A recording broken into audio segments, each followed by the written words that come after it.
So, by way of a little bit of a recap of where we are, because I think we've had a few nice kind of little, almost prequel adventures to setting up this expedition that's going to leave town.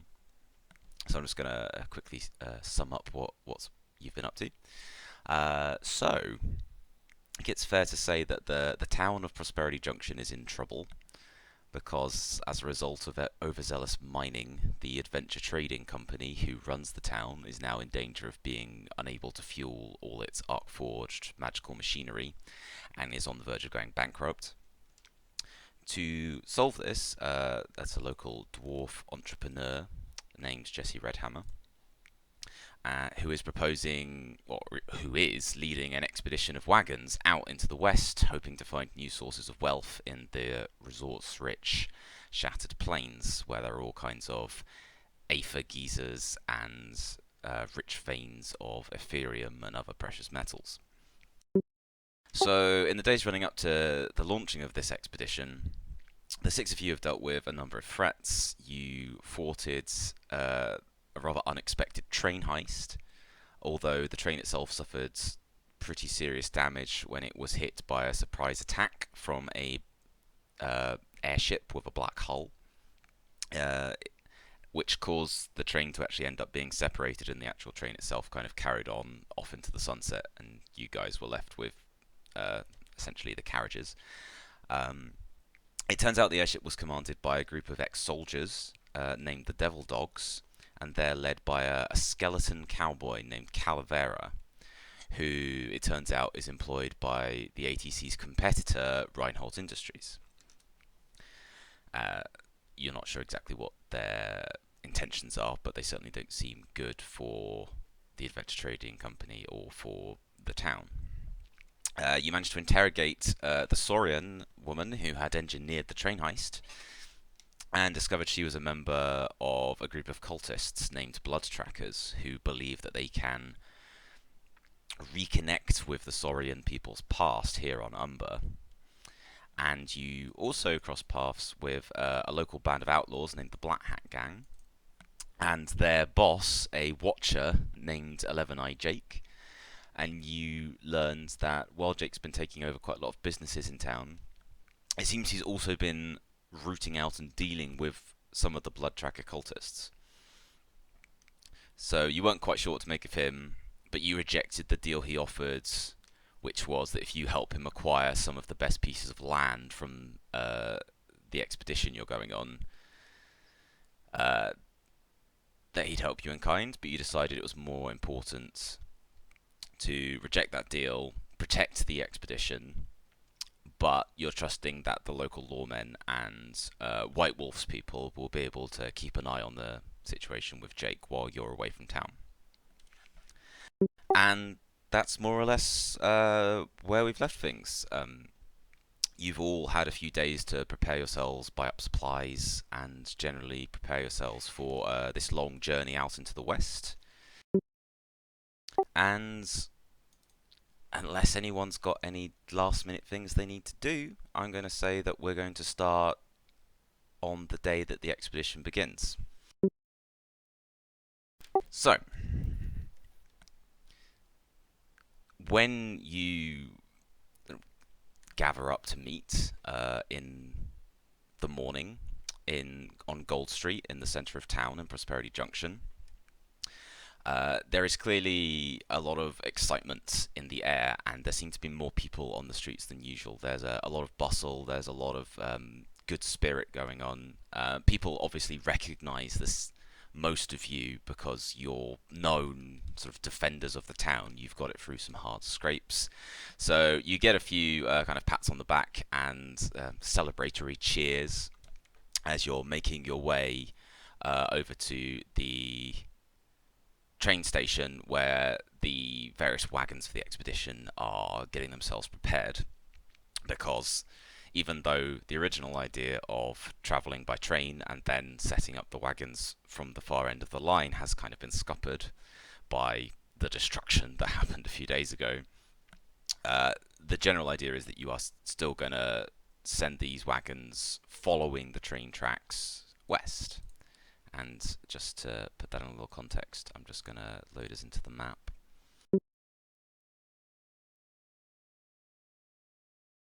So essentially, the plan, as has been explained to you guys, is that you're currently in Prosperity Junction area, and that the wagons are going to head along the Great Western Railroad out to the town of Blackall that you visited before, and that when they get there, they will then pick up extra supplies and a few extra people, and then they will have to navigate this large chasm in the earth that kind of separates your part of the world from the Shattered Plains.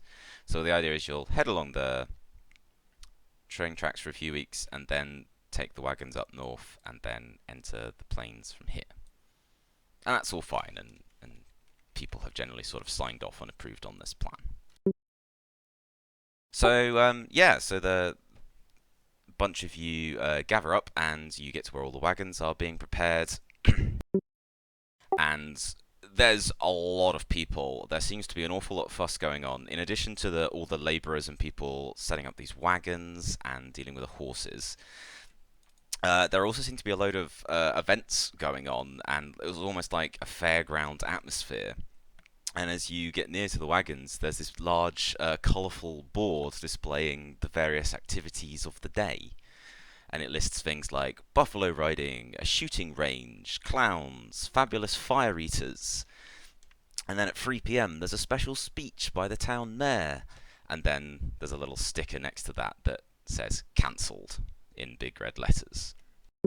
And then at the bottom of the board it says evening event, the heroes of Prosperity Junction, the musical. Oh my god. Is Krosek aware of what a musical is? Being a historian. I don't know if the wonderful cultural phenomenon of musicals has made it to the Saurian kingdoms, so Krosek might need to ask. Can I ask Twig what they're going to musical us? What does this mean? Twig is very excited, fluttering around the sign. They think we're heroes. They're gonna sing songs about us. They're gonna tell our story. They're gonna tell songs in story form about us. And it's gonna be amazing. And they're gonna have actors talking about us. Oh, you're gonna love it. Krosek kind of freezes for a second. And then he's like, more twigs? Yes. I break down.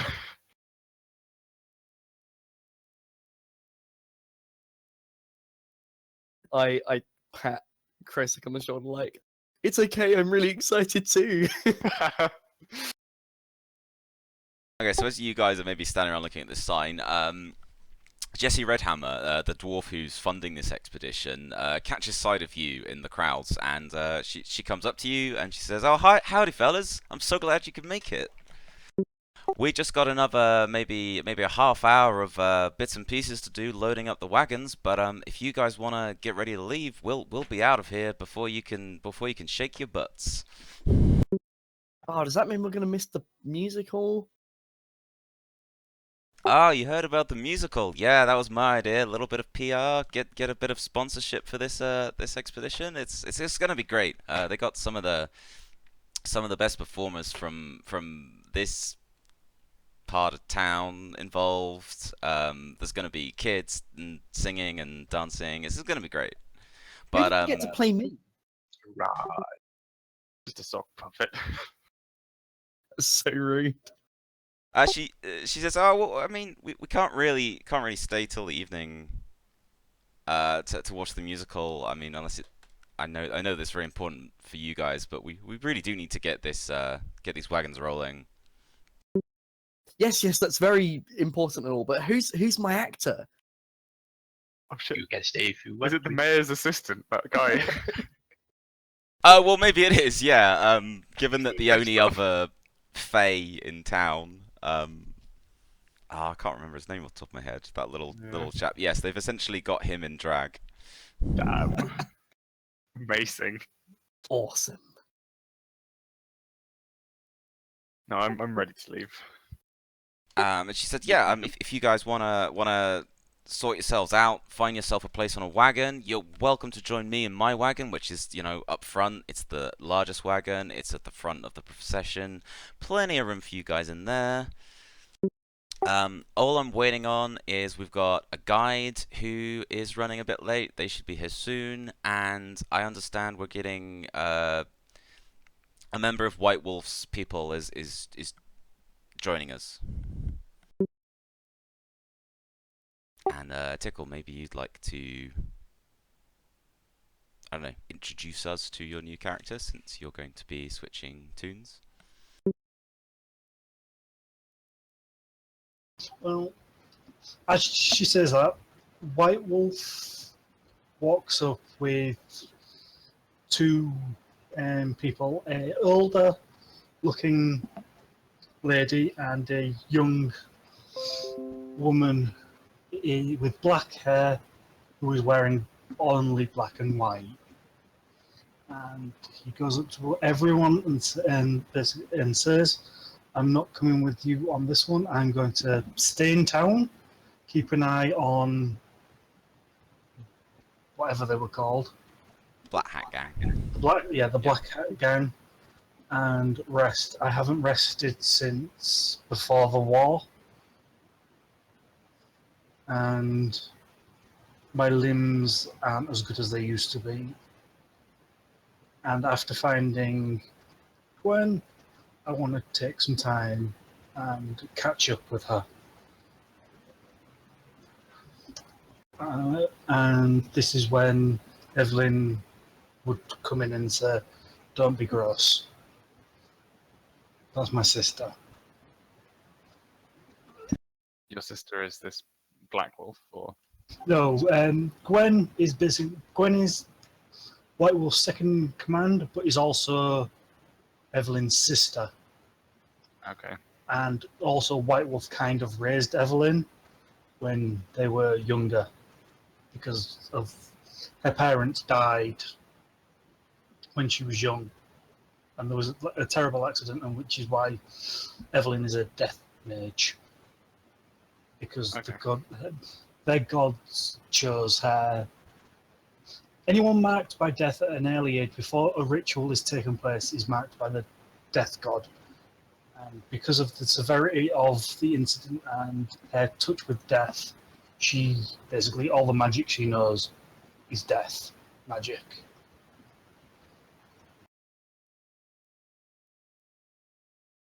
That's everything. So Twig, being Twig, immediately flies up to Evelyn and it's like, do you have a problem with colours? She says, these are the colours of my deity. Magnesia color. Well, does he have problem with his colours?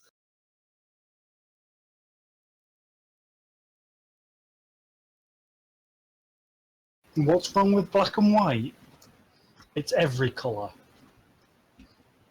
And none at all. Oh, no, that was it.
Do we recognize the clickbait?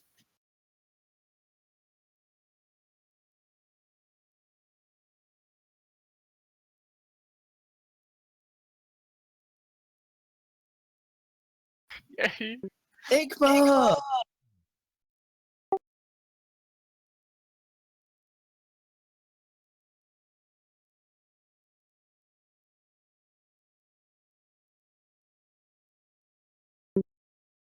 Twig gives Igma a hug.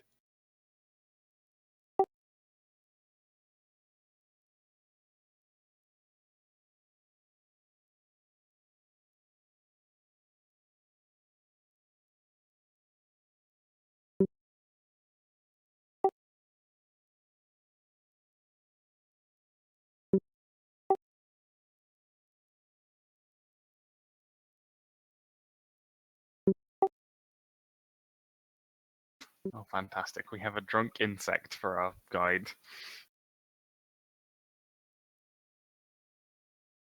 Shoot Krosek a glare. Yeah, that was in character, by the way. Right, so yeah, Jesse says, "All right, just get yourselves on board. Get yourselves on board. We're gonna get this get these wagons underway any minute now. Go find your places." We should go to the front.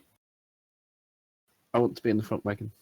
And I just start walking up towards the front. Okay, Yep. so yeah, Dart leads the way. I mean, he's only a little hobgoblin dude, but I guess with his kind of like gladiator armor, he probably cuts quite an imposing presence. So maybe people get out the way, and you guys can make your way to the front of the front wagon. Do we take our own horses with us? Ah, well, I was about to mention. As has been arranged, the three Cobalt Mustangs that you rescued from the train heist, which are the kind of magically imbued horses, you see that they are kind of tied up and fully saddled up and stuff next to the front wagon, including Twig's favorite, who they named Star Hooves.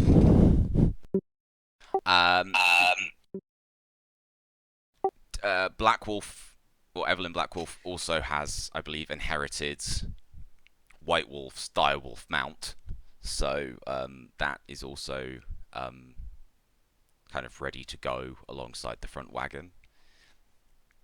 If, in addition to that, you guys want to bring a personal horse along, you're very welcome to. Can I have a Komodo dragon? Did you find Do one? you have I one? didn't find one. I don't have No, any I'm money. afraid you can't have a Komodo dragon just like that. Maybe Ah, you'll come okay. across one day. Can I go up to Black Starhose and like try and sense its journey through death? Like, I'm guessing because my character is so in tune with death that she knows something is weird about Starhooves. Okay, so she knows that particular horse got shot and brought back to life. Yeah, and she says, "Do I need to make a test, or can I just say she senses it?" And like I said, to say to the group, "What happened to this horse? I sense that something terrible has happened, Yeah, you can. and you that can it's sense seen, that. and it's seen death." Yeah, so maybe Black Wolf kind of like reaches up and sees where Starhooves has a kind of hollowed out eye socket where she got shot through the eye, and that part didn't grow back when Krosik resurrected her. So you can sort of sense the darkness from that.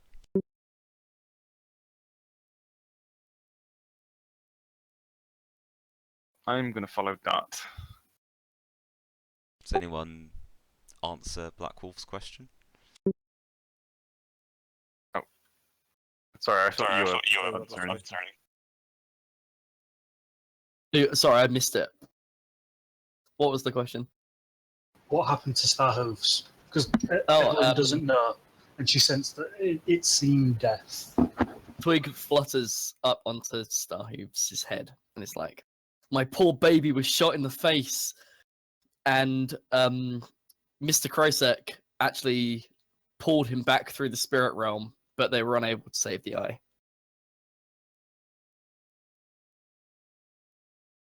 But we're going to make him a nice mechanical one when we've got the money, so he's going to be good as new. And I pat him on the head playfully. I say, "What? I say, it'll never be as He will never be as he once was. Well, I can't talk. He will never be as he once was because he's been marked by death.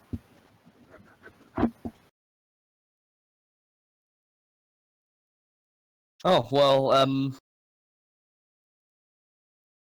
Twig sort of shrugs and just says, "Well, I don't really understand that, so I'm just gonna treat him the same."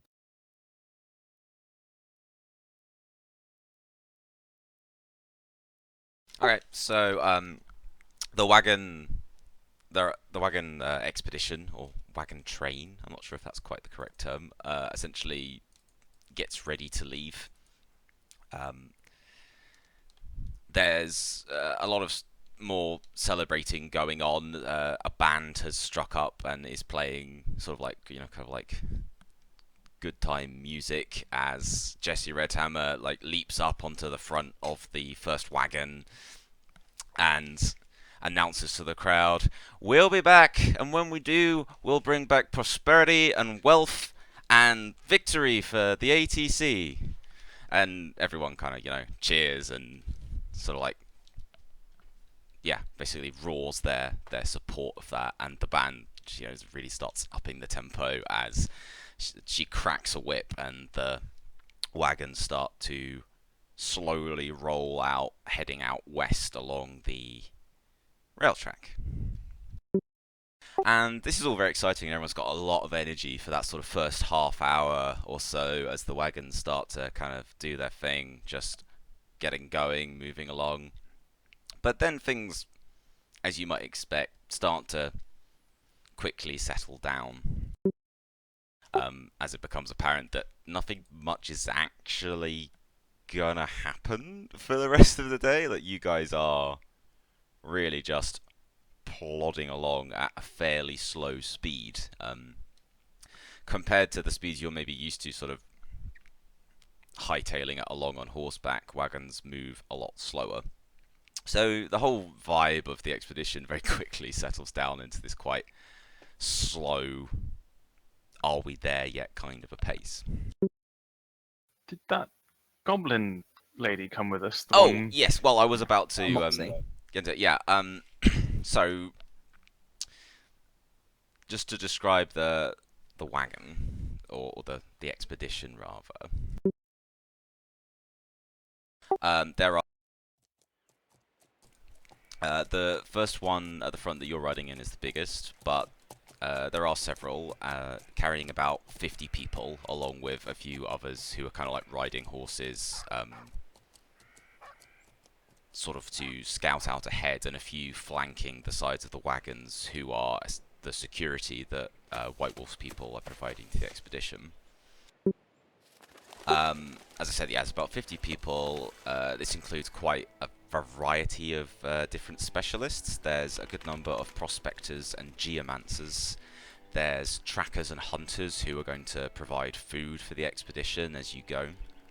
There's the wagon handlers and the labourers who are there just for the dog's body work. And as I mentioned, there's a few of White Wolf's people there who are acting as the security protection for the wagons, in addition to yourselves, of course.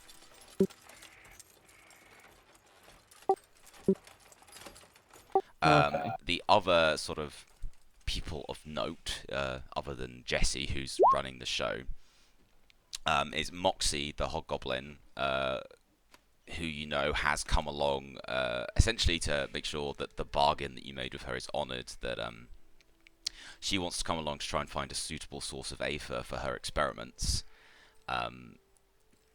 given that the whole situation with the Cobalt Mustangs created a bit of a rift between you, and that she wanted to buy one to use its magic. So she's along. She's maybe a little bit grumpy. She's maybe a little short with you when you try to talk to her. She rides in the third wagon, so you guys aren't talking too much. The other notable person, obviously, is Ikma, who has sort of jumped onto the back of the first wagon and rides with you guys. She has spends the first few hours of this journey just sort of like trying to unpack her stuff. She seems to essentially have become a mobile shop with like nets full of different goods and supplies stuffed into backpacks. There's a lot of clinking of glass as she seems to be carrying a good number of bottles of this special Clicknid brew that she's been making, each with a nice handwritten label, declaring the various names for it, like special Click drink now is good. And there's another one which has sort of been written in red ink, which says extra strong Click drink, now not poisonous for soft skins, promise, please buy. Wow. And various other like kind of odds and ends, kind of strange items that you don't necessarily recognize what they're for, that seem quite crude in their construction. But yes, after the first several hours, she manages to kind of get unpacked and just quite happily sits in the back of the wagon, kind of like cleaning her mandibles and generally kind of like enjoying the view. But essentially, this expedition, the first stage of the journey, is fairly long and hard, and several days are going to pass as the wagons slowly make their way west, following the tracks of the Great Western Railroad. So as a result, the journey's fairly monotonous. You keep heading west under a hot sun for up to 2 weeks. A lot of the expedition members do start to get to know each other, especially when you make camp for the night. People like to talk and play games and try and find silly ways to pass the time. And obviously that gives you guys a chance maybe to get to know members of the expedition more, or get to discuss things with each other. So I don't know if there's any particular conversations or people you want to approach as these weeks pass for the first leg of the journey. Can I talk with is it Moxie? No. Yeah, sure. Is it Moxie? It is Moxie, yeah. No. Can I just spend the time kind of chatting with her about the curse of her blood and stuff? Okay, yeah, I think, like I said, Moxie's maybe a little disgruntled, given you guys had a bit of a falling out, but she's certainly the friendliest to Krosek, because Krosek helped with research on hobgoblin blood fever and the various problems. Yeah, I want to sweeten her up a bit. Okay, so I mean, how do you plan on sort of sweetening her up and mending that divide, since you have quite a bit of time to spend together? Just kind of, being really interested in her work. Like, I'm asking her lots of questions about, where everything's come along, and getting to kind of really open up and talk about it, and maybe if anything's changed or if it's getting worse. Showing some care. Oh, okay. Well, do you want to maybe go and make like a communication speaking test to see how eloquent Krosek is in approaching this, given Just call her fat. things are a bit sensitive? Epic fail. Hey, lady.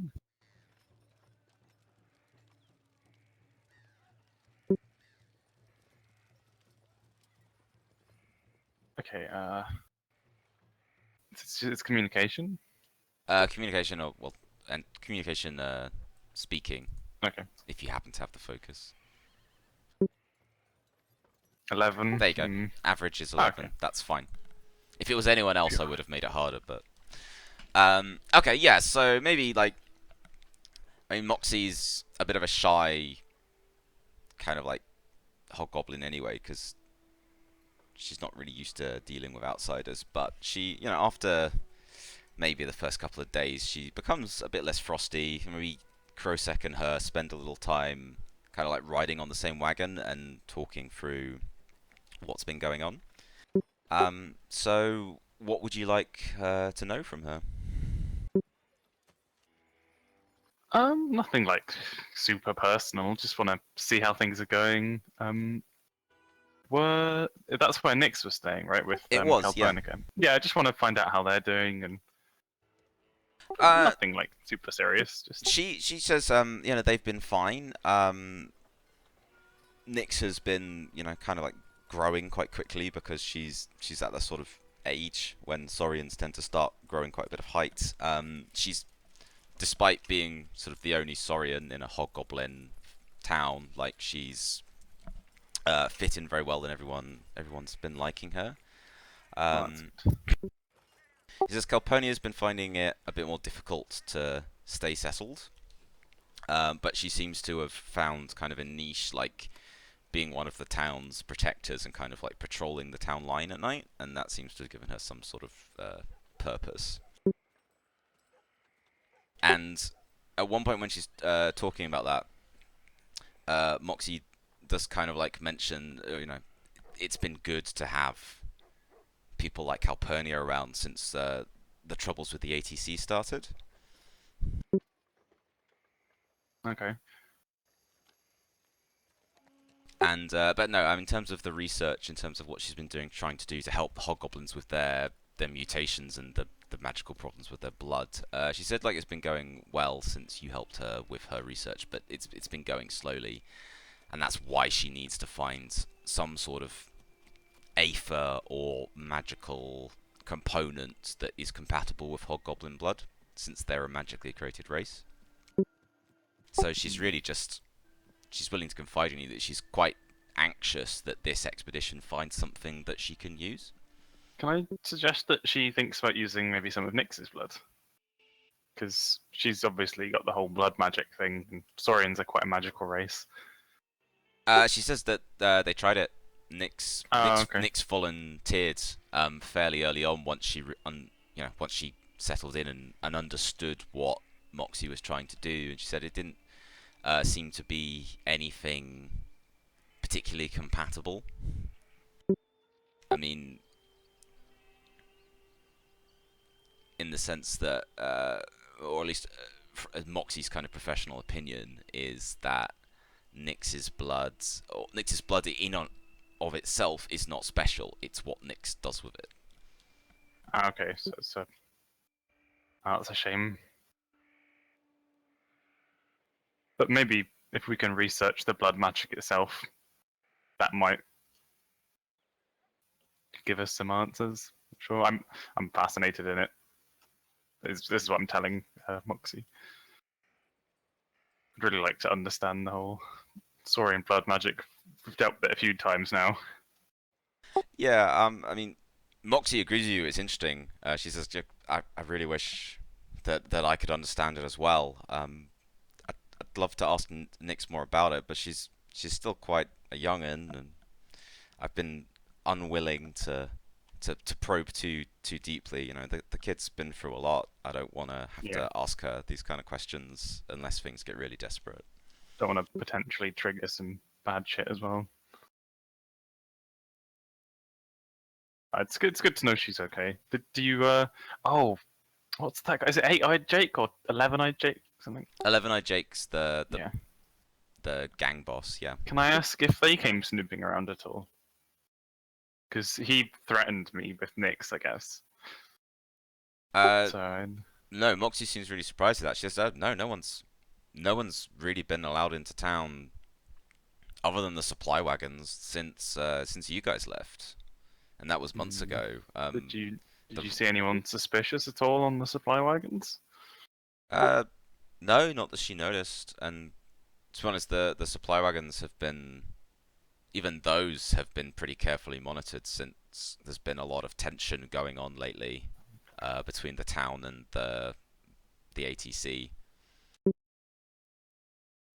Well, I sent them a letter before we left anyway, so I'm just voicing my concerns. Really, nothing. I No, don't think she appreciates that you care so much about, like, Yeah, I Nyx don't and want to see the her town. people Yeah. in the town. Yeah. So maybe you guys spend quite a few days, like, kind of sharing notes and puzzling over Yeah. little solutions and stuff like that. Has anyone else got any stuff they want to do while the kind of slow leg of the journey is taking place? Well, I think I'm gonna get to know the Tico's new character. Was it Evelyn? Yeah, it was. Cool. So I'm gonna talk with her about her god and history with White Wolf and stuff. And I'm gonna catch her up with what we've been doing here since we got here.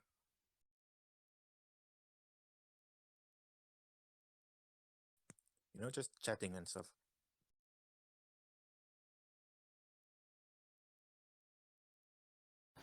Oh, yeah, Evelyn just basically thought, I think I've said everything that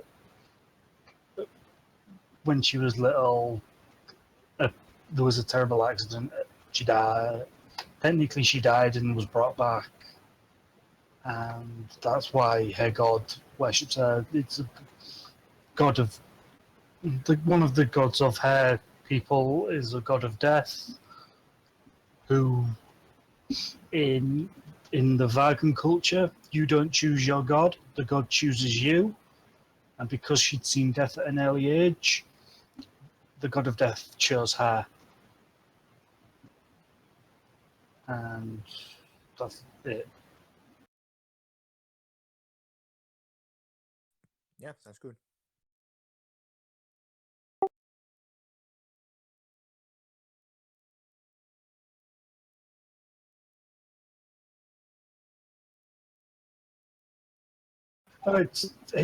In our people, it's common, you know.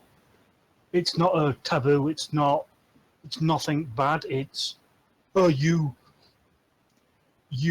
when you were a child saw death, so therefore the god of death chose you. It would be the same for like White Wolf. White Wolf was chosen by the king of the gods. That's why he is called White Wolf. She's called Black Wolf because basically the surname denotes what God chose them, and she's saying that her sister is Grey Wolf, which means the god of wisdom chose her to worship her because people who are the god of wisdom or who are smarter tend to be the intellectuals. That's who the god of wisdom chooses. And also there is a god of put my notes. The god of life. Like those who are healers and stuff like that are chosen by the god of life, and they get the name Red Wolf. So for her, there is no shame in being a black wolf. Okay. It's seen as just a part of their culture of you were chosen by this particular being or the god. So White Wolf is a little bit different, but that's because there can only be one White Wolf at a time. So White Wolves are chosen. Her father was a White Wolf. That's why she also explains that the mount she's riding, that White Wolf gave her, is actually her father. That when a Wagon dies, they are transformed into a wolf. And those wolves help, and that wolf in particular is her father, and it's a white wolf. So he was a white wolf, he was the leader of the tribe. When he died, there needed to be a new white wolf, and so there was a ritual, and the current white wolf that you all know was chosen, who is actually a brown wolf. What he was born a brown wolf, but then became a white wolf. Okay, cool. So it sounds like this is the sort of thing that perhaps It Evelyn, takes a few days. yeah, Evelyn and Garrett can be discussing these things as you travel.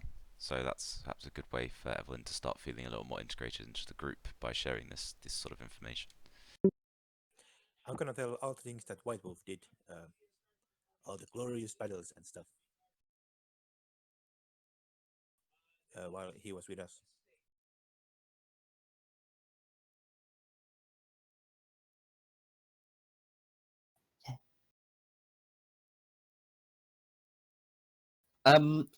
I am going to go and talk to Dart, and Twig, being Twig, just sort of flies up to him and is like, "So, what's the most interesting thing you've got in your bag?"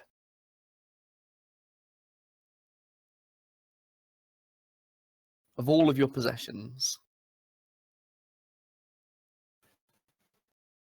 Dart just tips his back in the wagon. Sure.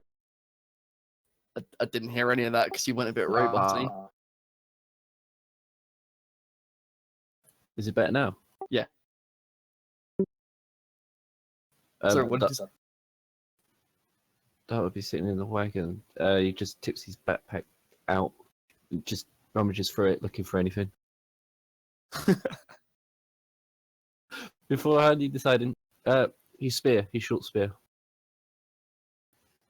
He hasn't got anything really else. Okay. It's just like holding up two nearly identical spears. Oh, I can't decide. Well, one's slightly longer. It's like, he chooses the shorter one. Well, one's like a two-handed spear and one's like a short spear. Yeah. Yeah, just holds up the short spear in front of Twig. It says, this one. And it's like, the blade is like huge, as big as she is nearly. Oh.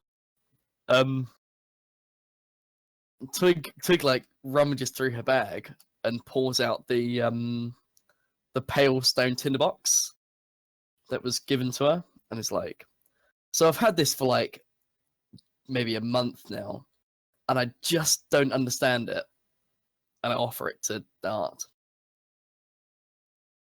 So what's it again? It's like a rectangular stone box, and it appears to be like fused shut, and the writing on the top in Fey script reads, light of the evening, dark of the morning, touch the sea, the sky, the land, power lost is power held.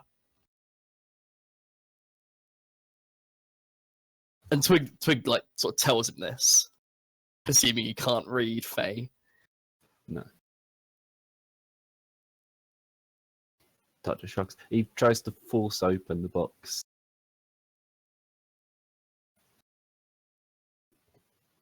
I'm assuming it doesn't work. It's then unlikely to just- work. Well, you could certainly try. I think it would be fair to say it's a very difficult. That would be an extremely difficult thing to do because I'm assuming Twig has already tried to get into the box. But if we call it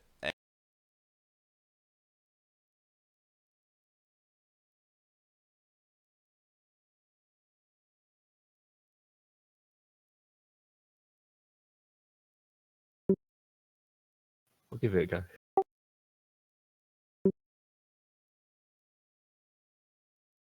seems a Dart like way to get in something. That's a pretty good roll, but in this case, yeah, Dart just kind of like really tries with all his might, and his sort of goblin muscles just sort of bulging as he tries to like tear this thing open, and like after like a minute of just like cursing and like getting out of breath trying to open this thing, he's forced to give up and just admit he can't open it. Twig just sort of sighs and is like, I thought clearly you might magic. have a way of opening it, but It's like never when, mind. I'm going to say that. What were you say? It's like when you're trying to open like a jar of pickles or something, and you get a little like rubber mat over, and you like get that out to like increase your grip. Or cold tap to run it under. Yeah, he taps it on the side of the wagon. Just sort of shrug and put it back in my bag and say, "Oh, not to worry." Right. Oh, no, that's it. Wolfie, as we're traveling, can I try and we're going west, right? You are, yeah. Bob's back in the map. You are, yeah, following more or less running parallel to the railroad, heading out this way towards Blackore. Can I kind of see if I can sense that the Hive Queen? Right, yeah, because you had a bit of a vision a while back, didn't you, of the Click Hive Queen you resurrected? Yeah, I'm a bit worried about that. You haven't sensed anything from her since, but I suppose to be fair, you haven't been actively looking. Yeah. You don't sort of, pick up anything passively, but I don't know if you want to try anything more active to try and seek her out. Yeah, I'll try and do a roll or something for it. Well, are we like camped up for one evening? Maybe I can like meditate. Yes, certainly. Like you could say that this whole first leg of the journey is taking a few weeks. So I mean, we can certainly say that one night, perhaps Krosek. Well, you tell me what Krosek Yeah. does. Yeah, I'll try and find a quiet part of the camp or something, and settle down with Spret, and yeah, see if I can meditate, enough to concentrate. I can kind of roughly remember where it came from, I guess. Well, you had a sort of a sense of something rising in the west. Ah, okay. Like it was it was sort of similar to a storm. Like that feeling of like when you Okay. can see a storm is on the horizon and moving towards you. It was that sort of abstract dream logic. Right, right. Can I ask if you're going to do that? Basically saying that White Wolf told me that you'd resurrected a scary thing, and do you need... I mentioned that you've got 3 mages. Maybe we could help. If you can enter the spirit realm, sure. Well, more of a... Maybe you can offload some of the burden onto us, just so you can do it. But like we can put some of our energy into you, so you're a bit stronger or something. Um,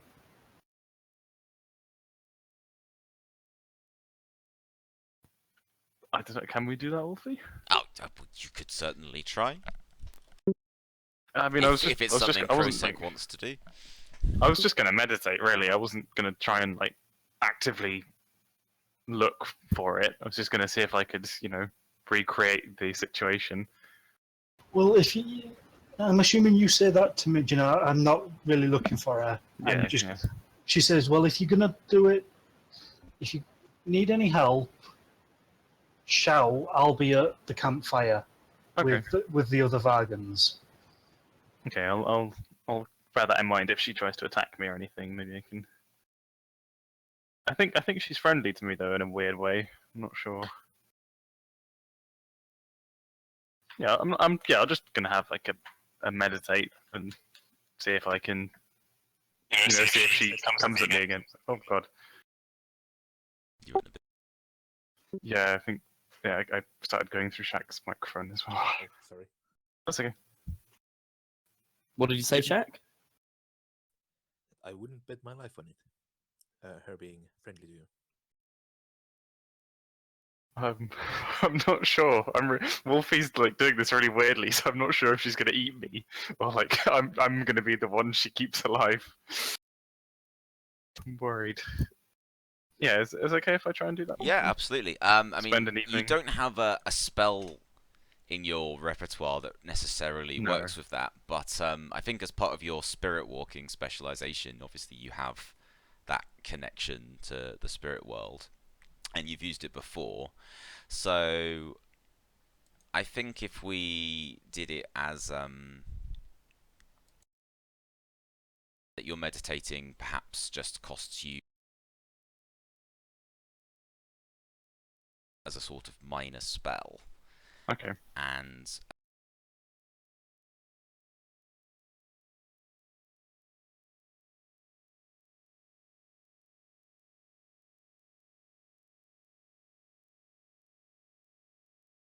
Okay. like meditate and essentially seek out the hive queen that you resurrected.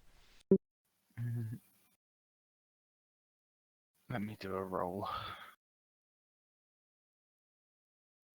At 15, and I stunted. And you stunted. Okay. Before we talk about what happens, is there any particular stunt you'd like to use? You know there's the kind of bonus stunt that we made up. Can I just take a +1? I don't know if that's enough to pass. Okay. Yeah. I'll just do that. Okay. Just If it was remember +1. that well, It's meant to be like within an hour or something, isn't it?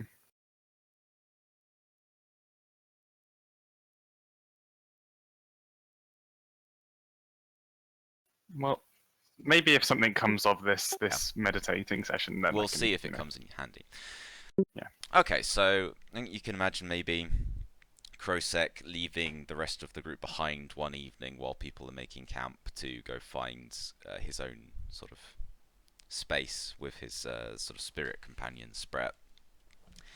And he spends several hours out in the bush just meditating and sort of casting his spirit kind of out across the plains in sort of the same kind of direction that he sort of sensed this presence rising from before, but he doesn't really know what he's looking for. But then after many hours, as I say, of meditating, he feels the sense of kind of a rather conflicting sense of different emotions of wind rising very quickly and of kind of a deep, unsatisfied or unsatisfiable hunger.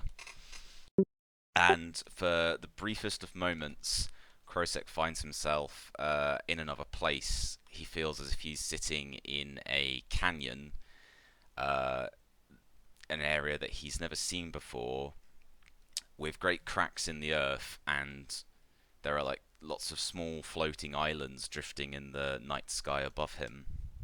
And the sides of the canyons have lots of clicknids sort of scrabbling along the sides of the canyon, digging and using their like scythe claw-like hands to kind of dig into the rock as if they're digging and mining and sort of essentially pulling down sides of the cliff.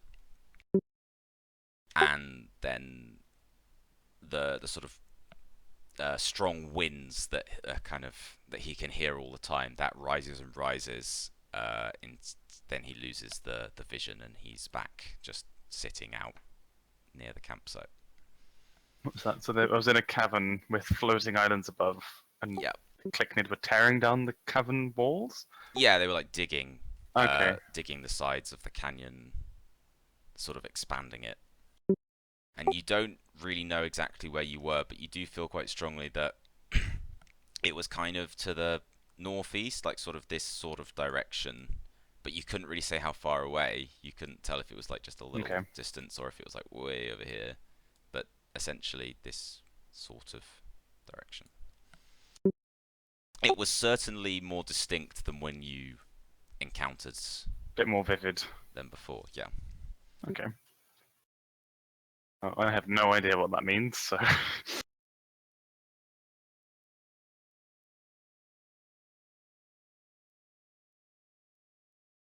Okay, yeah, I'm happy with that. That's interesting.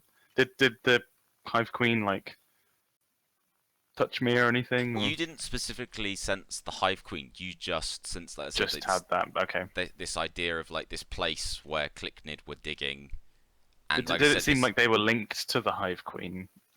Did I kind of sense any of her?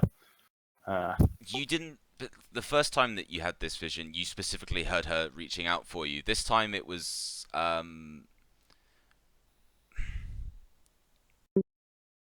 am I trying to say?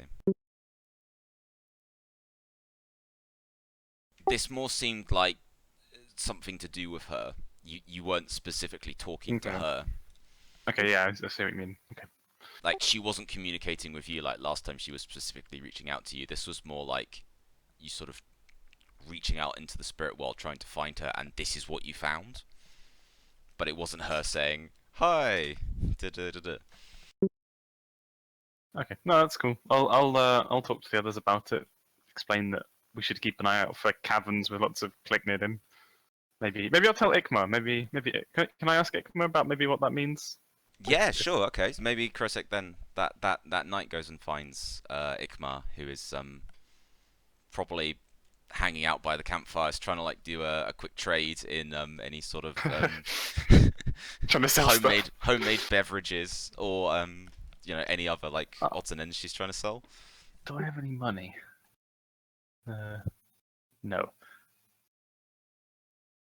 Can I try and give a gift to Ikma? Yeah, sure. So maybe you go find Ikmar and she goes, Krosek friend, what can Ikmar do for you? Good trades, yes? Okay, I am gonna give Ikma a blast vial. Oh, okay, this is a kind of Yeah. alchemical grenade. Yes. Okay. I'm going to give Ikma a blast vial, and I'm gonna explain to her what it is. I'm gonna explain that it's a dangerous tool or weapon, and I'm then gonna ask her. Dolly's just spamming me with no. Sorry, I can't. I'm gonna ask her if she can tell me. Like, I'm gonna sort of explain the vision I saw to her, and ask her if she kind of knows what it means, if that's a thing that Clicknid do for any reason, or is that okay? Yeah, you can certainly do that. You want to go ahead and make a another communication roll? Okay. 17. Oh, it's pretty good. Okay. So Ikma immediately agreed to this trade once you explained to her that this is kind of like a special explosive formula that you're offering her. So she's happy to trade information for the grenade. When you start telling her, I mean, what exactly do you tell her? Essentially, that you've been looking for this, or do you just ask? Yeah, I'm not really gonna like explain the whole situation to her that we accidentally revived a hive queen, and that Okay. kind of- I'm just gonna explain you're that, describing like the situation. the scene saw. that I saw of like Okay. them digging. She kind of does this odd thing when you describe this to her that you've not really seen her or the few other clickers you've seen do before, where she sort of like seems to bring her head down and then kind of like start like with her arms just kind of like scrabbling a little bit at the top of her head and kind of like stroking her mandibles, and it kind of looks like quite a distressed, jerky motion.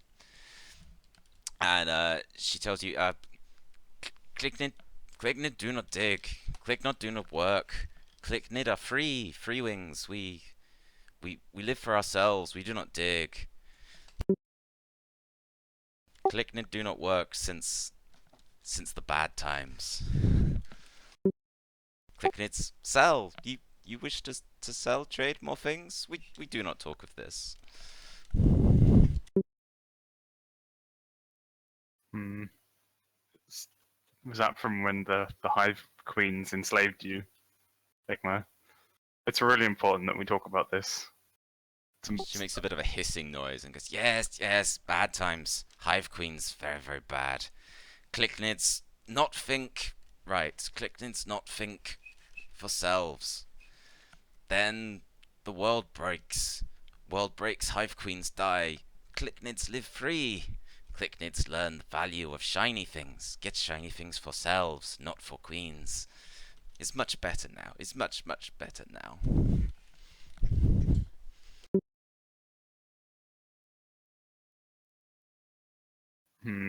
What? How did the world break, Ikma? Ah, everyone knows how the world breaks. Everyone apart from us, apparently. Oh, but you... Very, very bad. Very, very bad. Tell us the story. Scaly people. Much like you. Very big, scaly people. Sorok people. You know them. Yeah, we've met a few of them. Sorok thing do bad things to gods. Eat the gods. World cannot live without gods. World breaks open. It's very, very bad. But for Clicknid, very, very good. Hive queens die. Most of them die. The rest we keep, and we keep very, very small. Very, very small hive queens. Cannot hurt nice Clicknid like Ikma. Those hive queens We just keep them like pets. Big bad hive queens, they no more. They die with the world. It's much better now. Okay, Igmar. So, say for example, this is purely hypothetical. If I was, Hypothetical? it's just we're just saying it for the sake of saying it. For conversation's sake. Does that make sense? In Yes, no way yes. am I saying this happened. No, Krosek is speaking many words. Ikma knows this. If for example, we brought one of these big hive queens back to life, what would they try and do that involved this digging? This is not possibles. Krosek No, not no, no. Of course, possibles. it's not possible. That's why I'm just asking. I'm a scholar, Igma. I want to know these things, and if we eventually have to fight her, that might be quite useful. So Igma, please tell us. Tell me, what do we do? I'm sounding quite desperate now. Oh, hive queen's very bad. We do many things to make sure no more hive queens. If is only thing Clicknid cannot trade is hive queen pheromone sacs. Cause if hive queen grew powerful, they would use pheromone. Hive queen use pheromones. They make Clicknid not Clicknid anymore. It's very bad. Make Clicknid do bad things.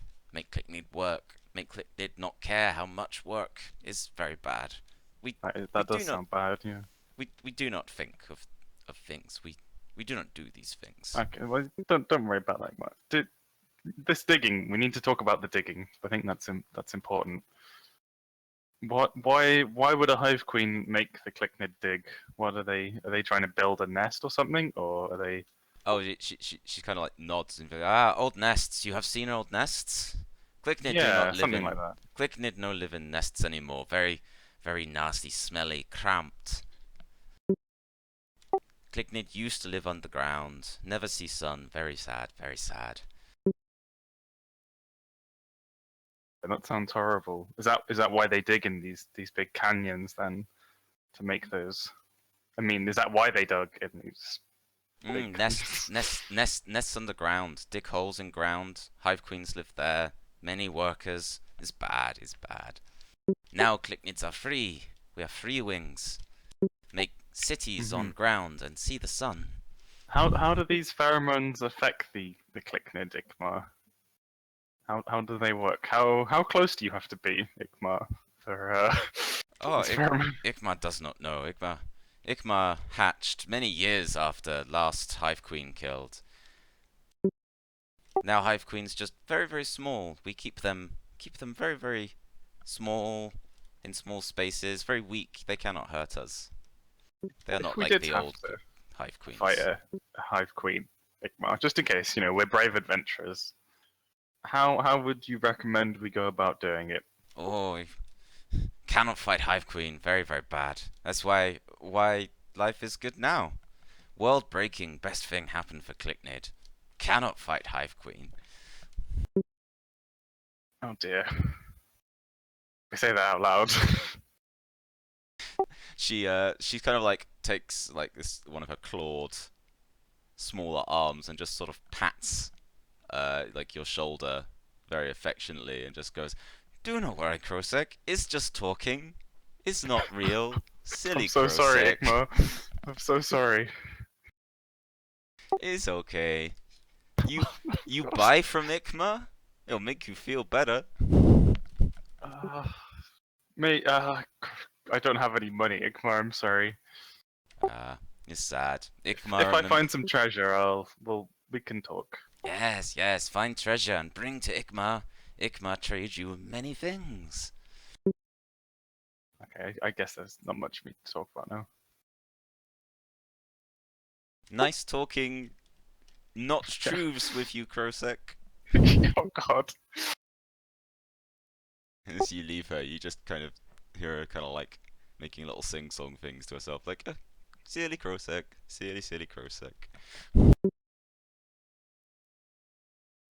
I'm gonna find Twig and say, "Oh, please don't make me tell her." I just sort of hang my head and say, we'll cross that bridge when we come to it, but for now, let's just let her be happy. Yeah, if we should be careful about these. Did everyone else overhear the kind of conversation? Or? I wasn't like trying to. Have it as- I certainly can be. It was happening by a campfire, so I think we can Okay. assume that people are generally up to speed. Yeah, just maybe say we should keep an eye out for the pheromones things. We don't want to lose Igma.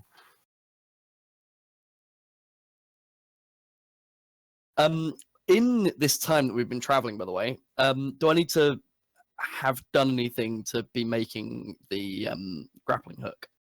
That's The a good grappling point. gun, You had the even. grappling hook components. As I say, a few weeks are going to pass, so Twig has ample time to kind of engineer the grappling hook guns you were trying to make. So you can consider them now built and dish them out to people as you wish. We had the mats for 3, I think, 2 or Yeah, 3. that sounds right. 3. So, who would like a grappling gun? I think obviously Garrick should have one, because I think he was the one who asked for one in the first place. Krosek firmly believes he is too old for such tomfoolery. I'll take one. Okay, so if Dart takes one and Garrick takes one, and that's one left.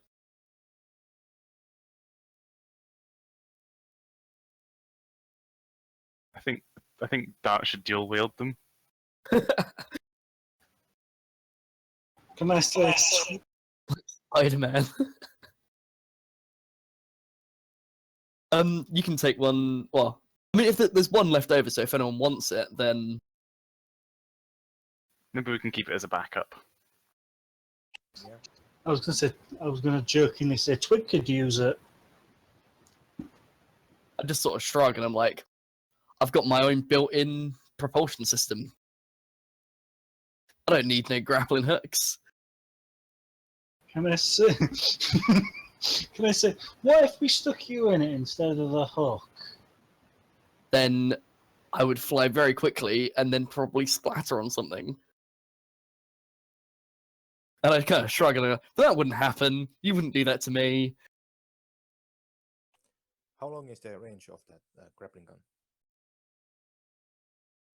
That's a good question. I imagine it would be the same length as standard rope, which I'm just going to check quickly.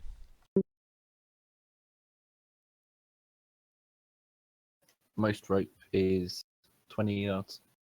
But when you buy rope,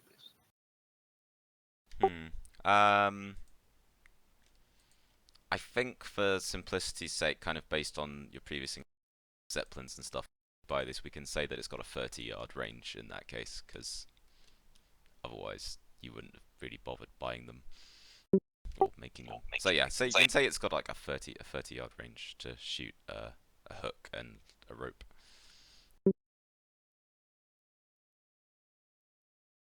Which I imagine would make them fairly bulky items, so yes, definitely not suitable for Twig.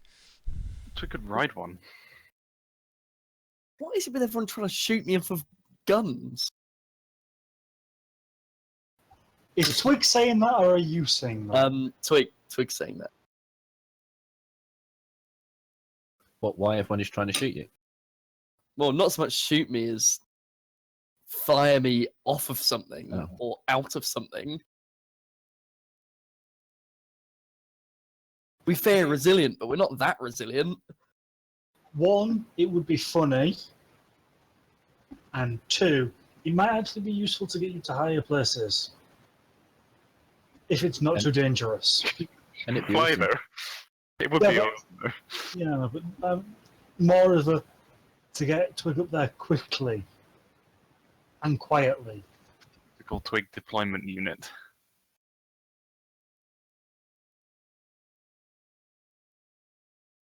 But yes, you can safely assume you've got those grappling hooks all sorted. What you choose to do with them, you'll have to work out later. Sorry, 1 second.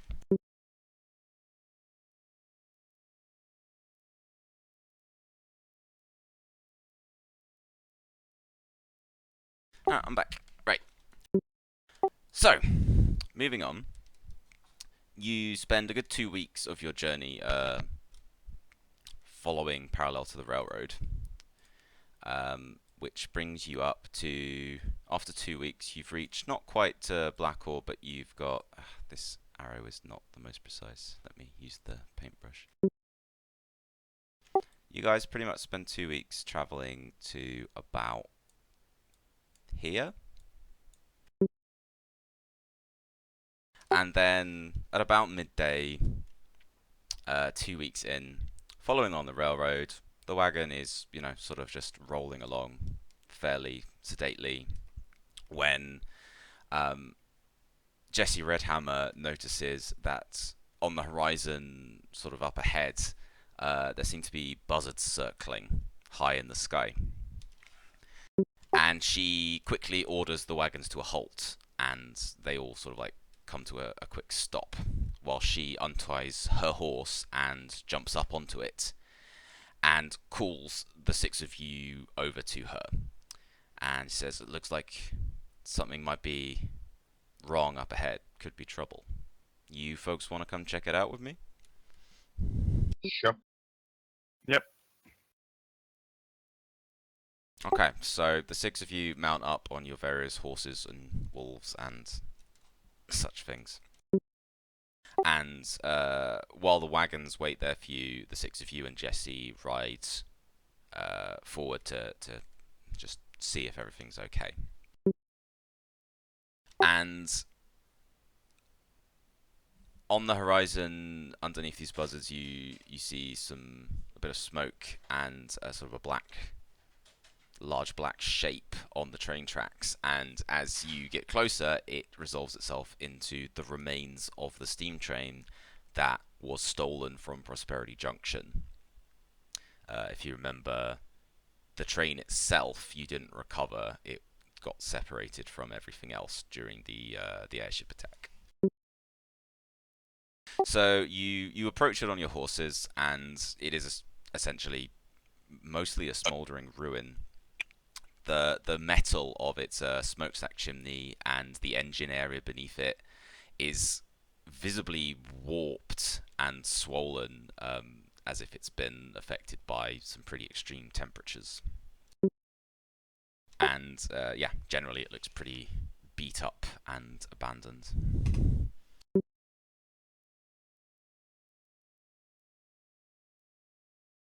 Is there This anyone can't- around? Not that you can see. Have you let's arrived here, search. or are we still far away from it? No, sorry, you're riding up to it. Like, it gets larger and larger, and you ride up Okay. to it, and you get close in order to see that it's this sort of smouldering, warped ruin of a train. I'll take my rifle out of my of the holster just in case. Yeah, me too.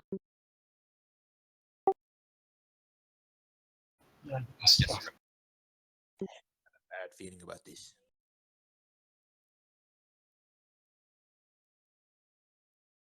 Let's search the area. Look for the door into the train.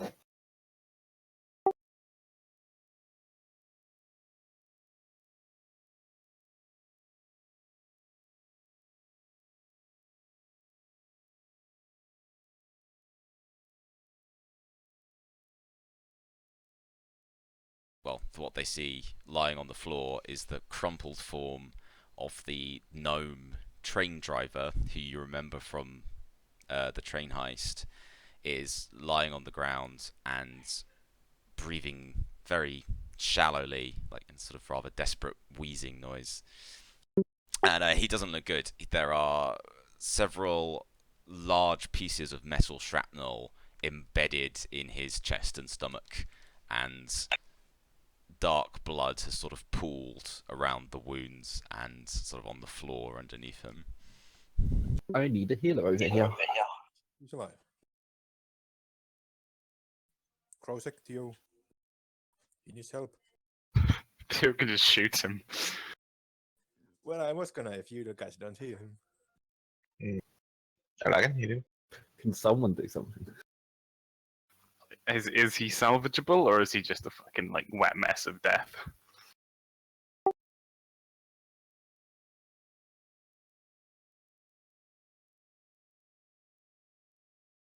Yeah, sure. As we all do.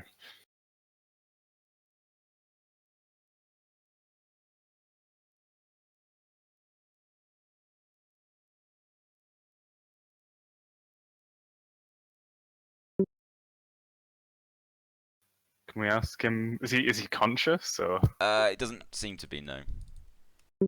Okay. Oh, I guess we should try and heal him a little bit. Is he a bandit or is he just the train driver? He was the bandit train driver, like Okay. the guy who was driving the train for the thieves. I feel like Raj is drawing up a list of pros and cons to say. Yeah. I mean, we kind of know what happened. Yeah. I guess we should heal him a bit. I'll use 1 mana point. Do I need to cast Revive, or is Healing Touch going to be enough? He's alive. I mean, he's not dead, so yeah, Okay. you'd be healing him, not reviving him. But if we heal him, then he's just gonna be a strain on our resources. Just saying. Can I look around the room to see what actually happened to it? Or like what caused the injuries and stuff? You want to make like a perception searching check.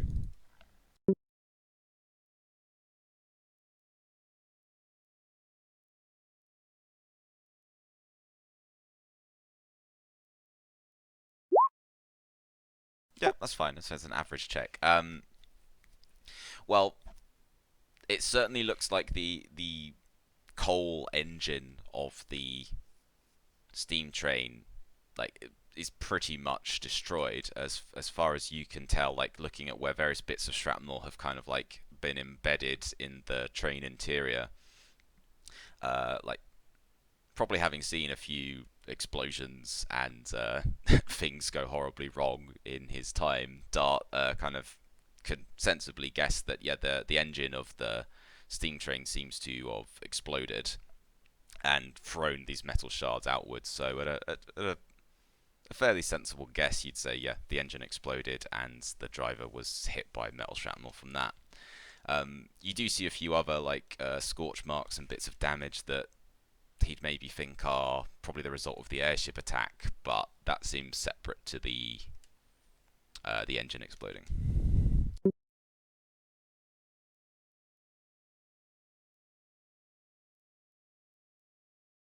Um, I'm gonna tell everyone that. how much mana does Healing Touch cost? Oh, it's. Do you want to heal this guy, guys? I guess. Is it pop? Well, what if we like time up first I don't think we need to. and then heal Yeah. him, so we can't do anything afterwards? Don't think he's gonna do much anyway. There's 6 Well, of us and there's one of him. Just as a precaution. And he's gonna be weak even if we heal him. Okay, I'll cast Healing Touch for 3 mana points. And whilst I'm doing that, I'm gonna tell someone else to slowly pull the metal shards out of him. I'm gonna make sure I successfully cast Healing Touch before anyone else does that.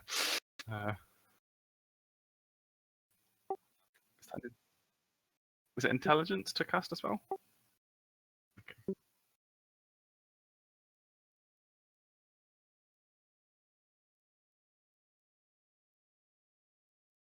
Yeah, it was toughness 10, so I passed. Alright. Okie doke. I can help pull that shrapnel out. He gets 5 health.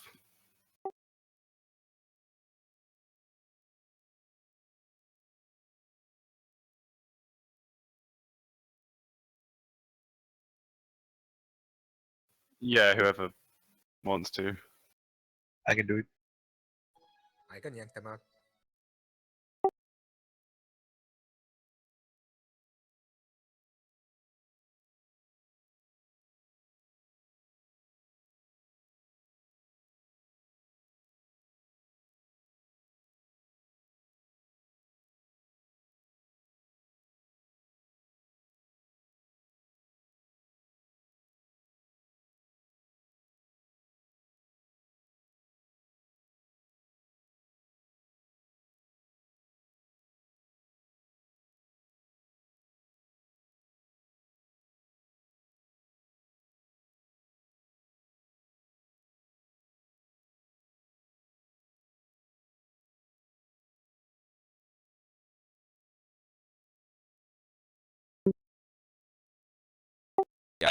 Serves him he. right. Oh, sorry, go on. Serves him right. Goddamn bandit. Indeed. You said serves him right. Goddamn bandit. So, yeah.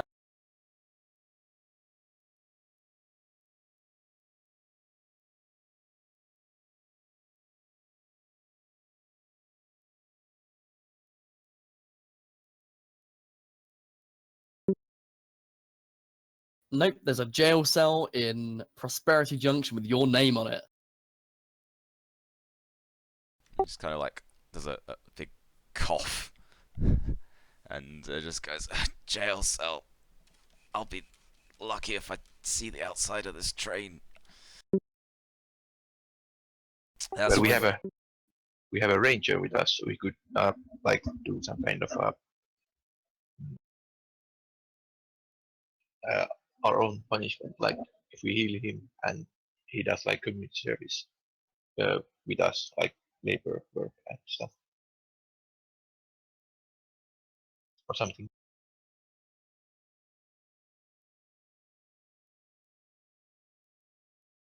I mean, we have a ranger with us, so we could probably have the authority to do that.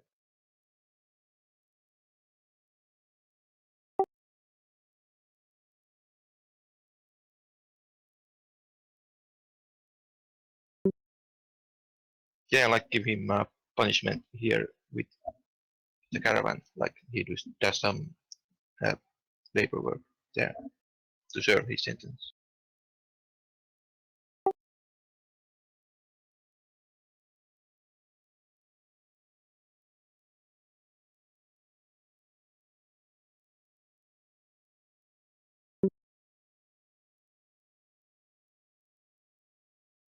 Because I don't think that we really can go back to Prosperity Jackson to deliver him to jail. Yeah, let's just fucking hang him here. No, it was a joke. No, that was a joke. Can we ask him where the hideout is? Of the Black Cat bandits.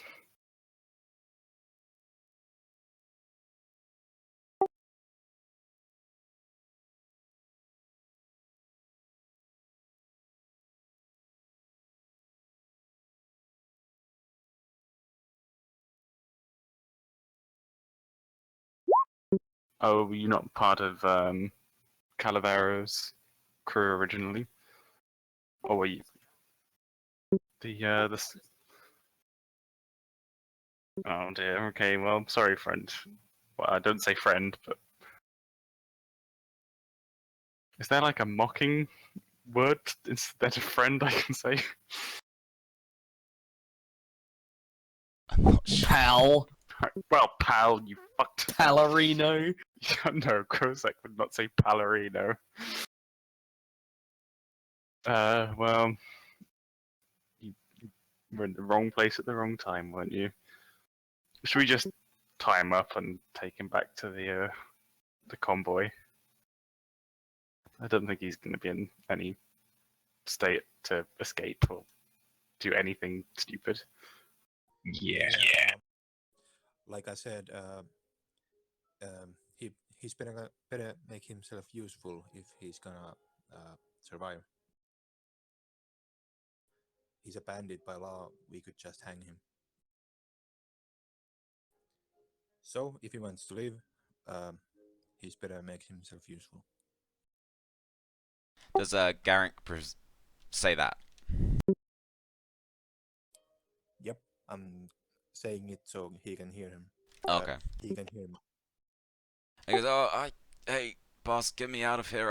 I'll do whatever work you want me to do. I'm through with this game. All I want to do is just make a little money, drive a train, get a payday, and some damn black airship comes out of the sky and blows it all to hell. Hey, boss, if you ever see that Zeppelin again, you take a shot of them for me, yeah? I hope that other airship, I thought that other airship was gonna take them on, that red one, but they got their asses whooped as well. This thing's just taking everyone out. Hold on, hold on. Another airship? Yeah, the other one. The red one. You Did didn't you happen to see any markings in it?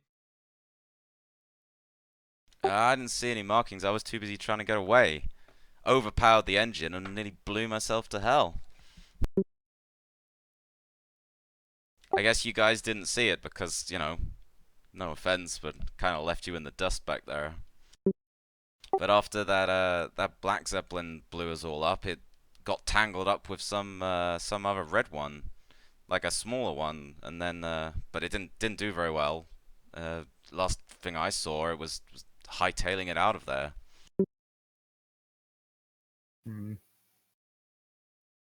Interesting. Oh, was there anyone else on the front of the train with this bandit guy? Are any of your compadres still alive? Do we need to arrest anyone else? Nah, they're all dead, boss. They're all dead. Trust me. Okay. If you hadn't showed up, I'd probably be with them right now. All right. I reckon someone should take this dude back to the convoy. The wagon. I'm going to keep calling it convoy. Sorry. Someone should take him back, and the rest of us maybe should just search quickly. And then Yeah. I don't think there's a lot. Like, it's a fucked up train. Are we the mystery machine now? I think we are. Brad and Velma, right? You guys split up. Look for clues. I'm gonna take Dart. Dart is the Scooby to my Shaggy. That means there's food, right? Yes, we're the bait. Oh. Yeah, let's just do like a generic look for anything that seems obviously interesting. Yeah. Should we all do like a searching test? Oh. The buzzards, were they directly above the train? Yeah, if you look up, Okay, they yeah. are pretty much circling above you guys.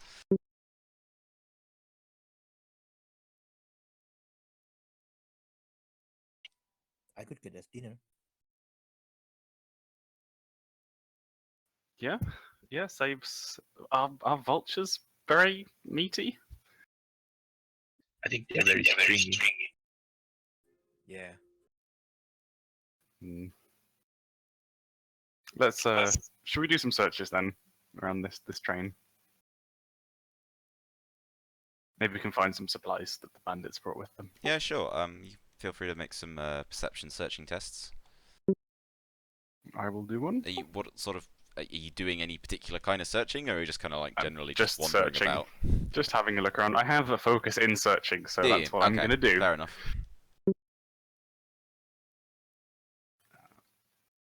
Okay. Prosec can lead the way on the search then, since you have a focus in it.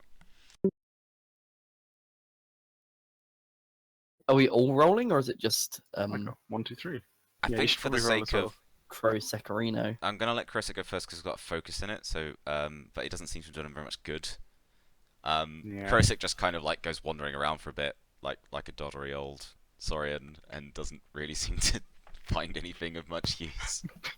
Me and Dart are just exchanging our gruesome like battle stories. Meanwhile, Black Wolf's been doing a Fuck. significant amount of searching. Black Wolf and Twig are like CSIing the shit out of it. They stunted 6 and 5. Yeah, I don't know if you really want to. I mean, I guess investigation would apply here if you have the house rules reference sheet. You could.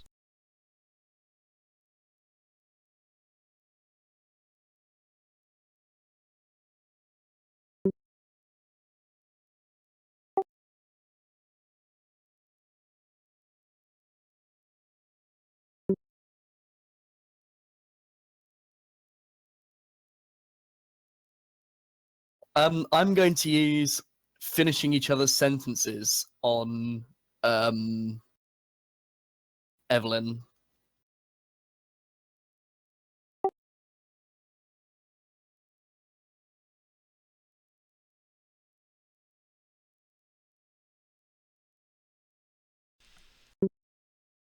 And that leaves me with 2. I will also do can't put my finger on it.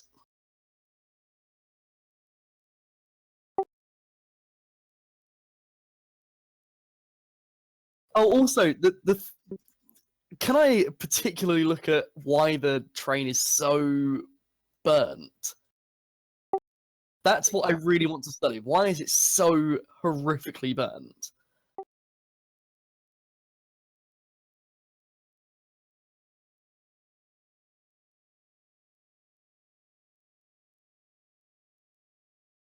From sort of examining the blown up engine and the shrapnel and the burning is that the way the metal's warped isn't the way that you'd expect it to buckle from heat, but it is the sort of thing you'd expect from a magical explosion. And maybe Twig kind of like runs her finger kind of like along the remains of the engine and then like just tastes the ash. And then she's like, ah, of course, the idiot put weirdo fuel in to superpower the speed.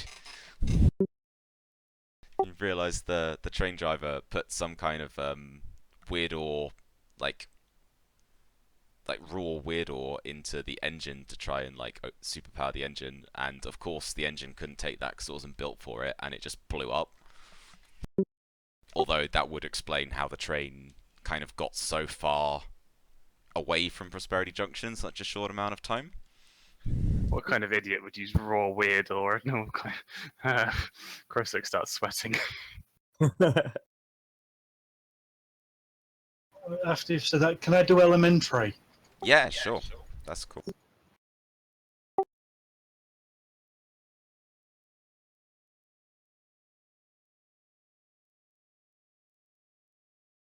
Maybe.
Good.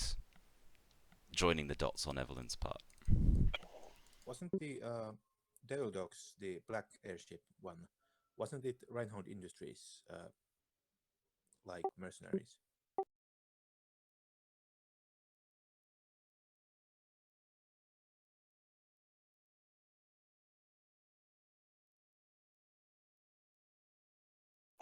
Yeah, so the Fireflies aren't. So who are they working for?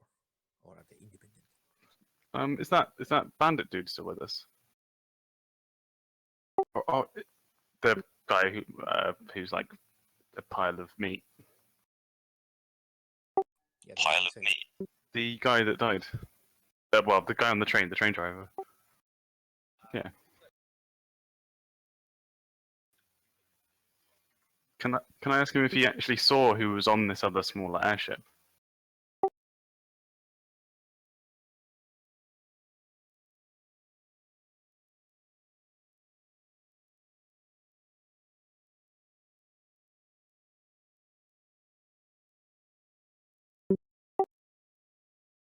Hmm. The fireflies. Did it manage to escape or did it get destroyed? Yeah, I think it got away. Everything was going so fast, but it looked like it was heading out. I don't know, that kind of way, and he sort of like just points east, southwest sort of direction. So I guess on the map he sort of points.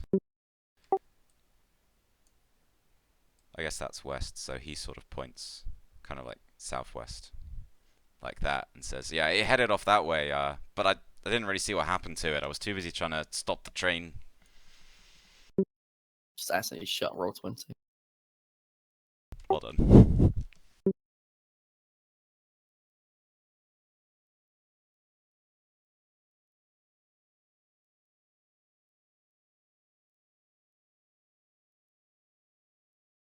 Okay, so after you've done your searching, Jessie Redhammer's like clearly getting a bit anxious, and she goes, "Not sure if I like this. I mean, this train's only 2 or 3 days away from Blackor. You'd have thought their patrols would have found it by now. Why haven't they got here before us?" Good question. Maybe we should check it out. Maybe just before we get to Blackor, I think maybe we should send an advance party to Blackor. If something's happened there, that would explain why they haven't found the wreck. I say we should go. Yeah, I agree. Sorry, Shaq.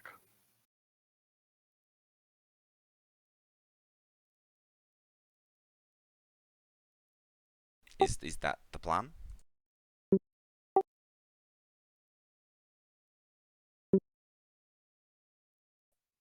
Well,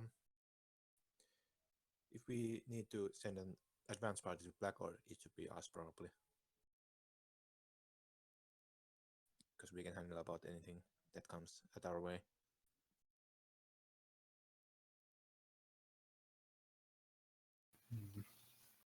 Do we want to split the group up just in case something happens to the convoy? Doesn't the convoy have guards? I think we have pretty good defenses for the convoy Okay. because of White Wolf's guards. Let's talk to Jessie Redhammer then, and tell her like we're gonna go ahead, scout out Blackor. Maybe if they're fine, everything's fine, they just didn't notice, we'll just bring some guys back. Maybe they can, escort us the rest of the way or something like that. Just figure out what's happened. Ask her if that's okay. Yeah, sure. I'll take this varmint back to the wagon, and should we just carry on heading on to town, or should we wait for you? How far are we from Blackor? Like a couple of days. Couple of days for the wagon, probably less for you guys if you were just riding. Yeah, give it a day. Rest up for a day. If we're not back by then, start coming. If you start hearing explosions and stuff, maybe you should turn around. Yeah, sure, that makes sense. Okay, we'll do that. Hopefully, there's nothing to worry about. Maybe those guys just getting lazy. I hope so. Let's saddle up, boys and girl. Yay. Well, I don't think Twig needs to saddle up. Unless she has like a little, those little trousers you wear. It makes you look like you're riding a horse. She's got a what, little the mini one of pantaloons, those. giant Yeah. pantaloons. But it's off Star Hooves. I'm assuming Starhooves is staying with the convoy because he's still a bit busted up.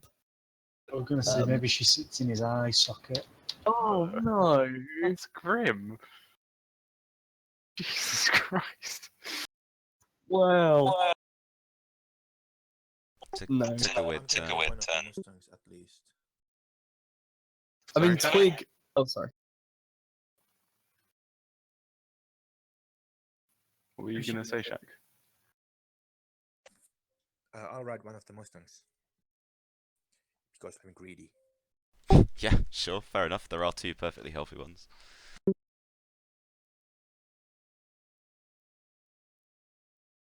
Okay, so Jesse is gonna kind of like takes the bandit guy who's still in a pretty bad shape. She slings him over the back of her horse, and yeah, confirms that she'll do what you say. Like they'll wait a day and then they'll carry on towards town unless they hear from you. And she wishes you good luck, and she rides back to the wagon convoy.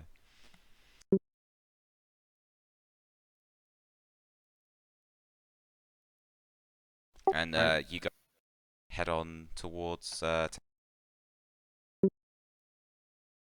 Yeah, let's go. and that being the case, I would say now's probably a good time to take a half-time break before you guys head towards town. So maybe Okay.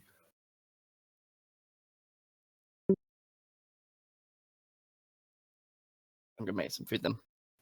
Okay.